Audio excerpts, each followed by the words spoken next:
যারা রাসায়নিক বিক্রিয়া কোনোদিন দেখো নাই বা কোনোদিন করো নাই তাদের জন্য হলো এই ভিডিওটা। বিশেষ করে যারা সায়েন্সে পড়ো, রসায়ন বই ভর্তি হলো রাসায়নিক বিক্রিয়া, কিন্তু রাসায়নিক বিক্রিয়া নিজে করার সৌভাগ্য হয় নাই, তাদের জন্য হচ্ছে এই ভিডিওটা। তুমি কি এটার ভিতরে কি আছে জানো? হ্যাঁ, এটা চুন, পাথর চুন, ঠিক আছে। হুম, এটা হলো যে এটা একটা নাম আছে ক্যালসিয়াম কার্বনেট। এটা রাসায়নিক সংকেত হলো CaCO3। হ্যাঁ, পাথর চুন। এটা পানির সাথে বিক্রিয়া করে, হ্যাঁ, প্রচুর তাপ উৎপন্ন হয়। আমি এই জন্য হেলমেট পরে নিয়েছি, অনেক সময় ফুটে। আমিও সেফটি জায়গায় যাই না, এত দূরে যাওয়ার দরকার না, তুমি পড়ে যাবো ওদিক দিয়ে। ঠিক আছে, তুমি দূরে সরে যাও, ওই ধোঁয়া বের হওয়া শুরু করে। এই যে ফোটা শুরু করছে। ও দূরের থেকে জুম করে দেখাও।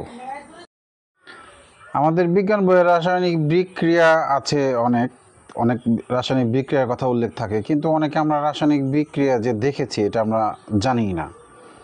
আমাদের নানি দাদিরা তো পান খায় এবং পাথর চুন এনে পানিতে ভিজায়।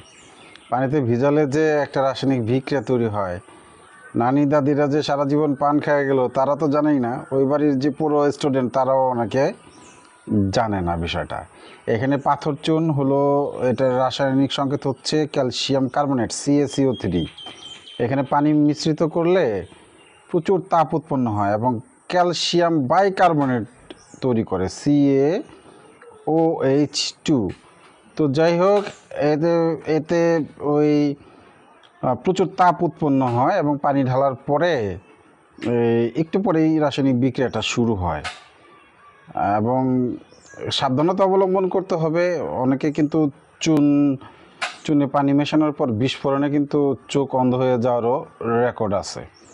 এজন্য আমি দূরের থেকে রেকর্ড করছি। এখনও ফুটছে এবং এতক্ষণ তো এই ধোঁয়া উঠছে এবং পানি এখনও যে ফুটছে। আমি আরেকটু জুম করে দেখাই, এবং এটার গায়ে টাচ করলে দেখা যাচ্ছে যে অনেক তাপ, মানে একেবারে ফুটলে যে তাপ উৎপন্ন হয় সেরকম পুড়ে যাওয়ার মতো, হাত পুড়ে যাওয়ার মতো কিন্তু তাপ।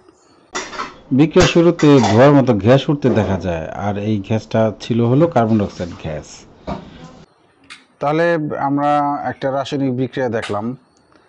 যারা ওই বিজ্ঞান পড়ো, রাসায়নিক বিক্রিয়া বাস্তবে দেখো নাই, তাদের একটা দেখার সুযোগ করে দিলাম। ধন্যবাদ।